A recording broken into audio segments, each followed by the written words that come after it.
Top 3 assault rifles, long range and sniper support build for each, plus a screenshot for every gun at the end of the build. We're gonna go for the no recoil, super damage, and all-arounder.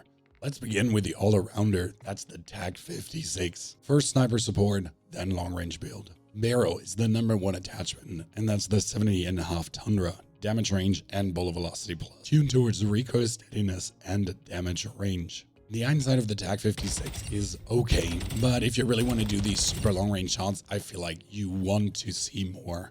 And that's where I'm taking the Cronin Mini Pro. Since the recoil is very simple, and we're talking about very simple, you just beam it away and it goes straight up in a line with not much horizontal wibble wobble, which means we don't necessarily need an underbarrel, but ammunition wise, we could go for high velocity, go for more recoil steadiness, and a wee bit more damage range. We could choose a muzzle for the heavy horizontal recoil control, or we could go for the underbarrel here, and it's surprisingly not the pineapple because the Lock Grip Precision 40 does actually do better recoil control, tuning that towards aim down sight speed. If you're now shooting that away, especially here in comparison, it just makes the recoil go up more or less in a nice sweaty straight line.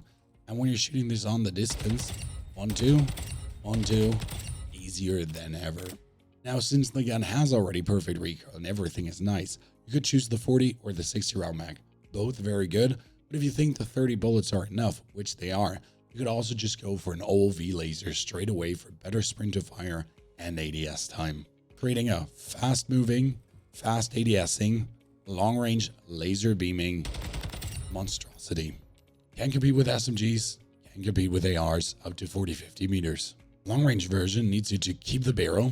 That's obvious. That's the Tundra. It still works fantastic. Optic wise, it's the Schlager 3.4, tuning that towards far and aim down sight speed. Now, since we're playing this as a long range beamer, I'm going to put this 60 round mag on. And since on long range, horizontal recoil is the thing that matters the most, I put on the Komodo Heavy and tune this towards gun kick control and recoil stabilization. We got 4 attachments on, and the recoil already does look very good. It goes up, but there's some wibble wobble in the side that I don't really like. Now we have to see, what is it? Recoil stabilization or steadiness? And here I'm going to show you what the Phase 3 grip actually does. And we're tuning this towards more aiming, idle stability, and recoil stabilization. This is what we had before. And if you're looking now at the recoil here, it feels very good and stable. And especially the visual recoil is plenty low. So you essentially have almost the same, just a bit more strain. That would be recoil stabilization. And now we could also go back to the precision that we have been actually trying out before, tune this towards aim down sight speed, put that back in the firing range. It's there to really straighten out the recoil even more. One thing you do notice though straight away is that yes, it does straighten out the recoil nicely, but it also has a wee bit less bounce on the top, especially if you're now shooting this away on the longer ranges. You can just perfectly keep this on, keep this on, and keep this on, and keep this on. That is the long range build for the TAC 56. That was the all-arounder, but what is the damage? And that would be the Kastov 762 right next to it. It's like the AMAX, sniper support, and long range. The sniper support, we're going to take the IG barrel for recoil control and bullet velocity. Why not the Cast? Because we already have 45 meters effective damage range. We don't need more effective damage range. We can tune this towards recoil steadiness, and in this case, we can actually go for aim down sight speed, because our damage range is already absolutely fantastic, so we can squeeze out a little bit more ADS. Ammunition wise here, we can go for high velocity, which gives us also more recoil steadiness, and here we can actually move the damage range back up because smoothness doesn't do anything. For the magazine, you can choose for a 40 round mag, but you do have a 30 round mag, and I hate just going for 10 more bullets. So I'll be staying with the base 30. Hindsight is decent. If you can shoot this on these shots, and also on the long range, keep the hindsight. For me, I do have to go for the Cronin Mini Pro. I'm sorry, I'm old. I need to have my sight on. Now with these 3 attachments, we are kind of at a wee bit shaky recoil, but it's actually okay. So we have a little bit of horizontal booty bounce, more or less it goes straight up. If we actually introduce here also the precision grip to it, the lock grip, and we tune this towards aim down sight speed, and then throw this back into the range, you'll notice that we have a very good ADS time, we have a very good movement speed, but if we're shooting this now here in comparison to the old recoil, it goes up kind of well, and it already has a wee bit more controlled horizontal sprint. If you're now shooting this on this, and also that range, you're good off. You do notice still it goes a little bit left and right. We have two choices for this now. We can go for the rear grip for bonus recoil control and tune this to its steadiness and sprint to fire speed. Now putting this into the firing range, you do notice a wee bit better of control. Not much, but it's to the point where it just feels way better on the long range.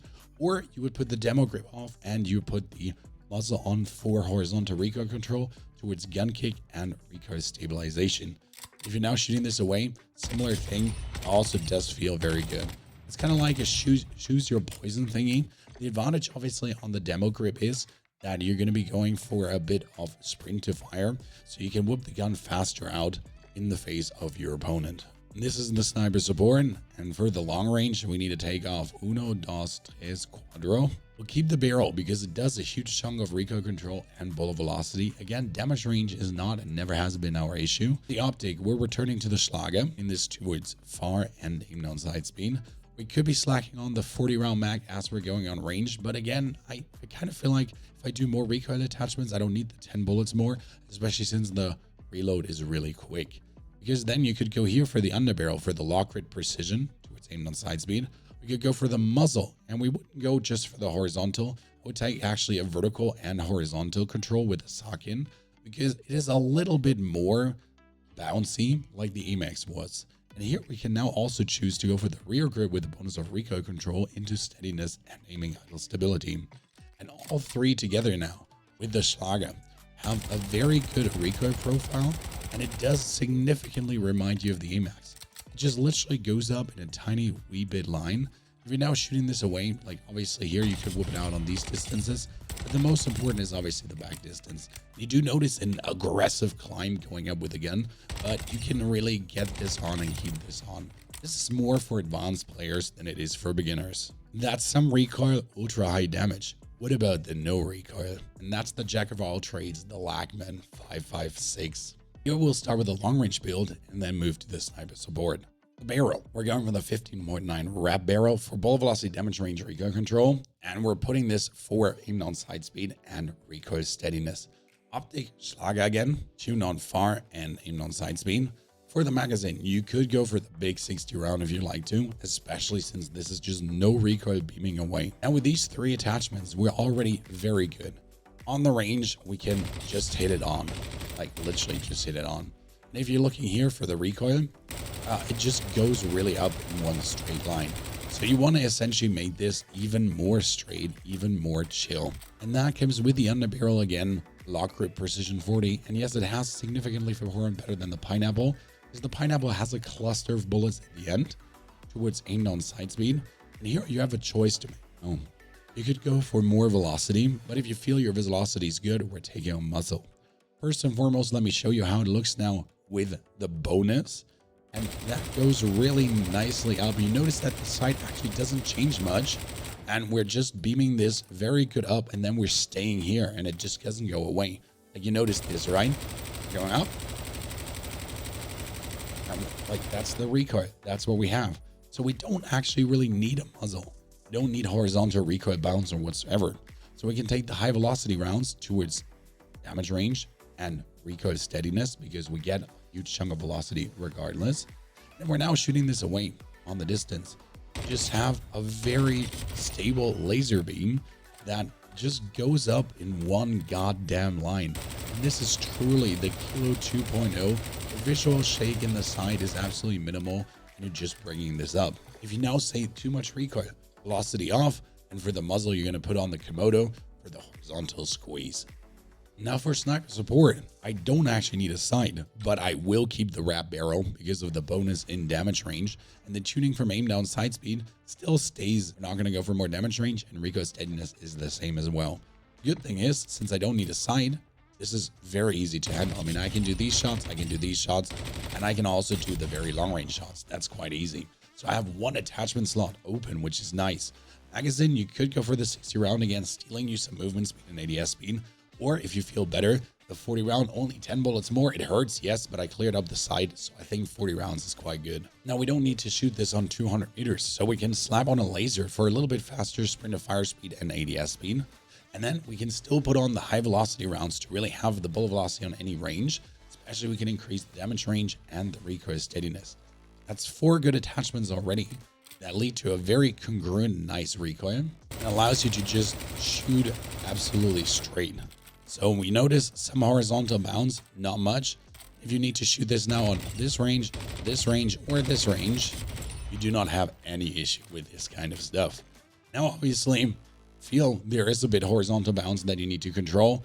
That would be the Komodo Heavy as a muzzle for you. And you want a little bit more recoil control, but also not too much ADS speed minus. That's the Commando foregrip. Yes, Commando over shark fin for recoil stabilization and aim walk movement speed. Putting that into the firing range gives you a very, very straight up laser beam, like the first one, but it has a bit more control over the horizontals. So if you're shooting this now away, the gun is less shaky and just feels very good to be kept on. Which one of these 3s was your favorite?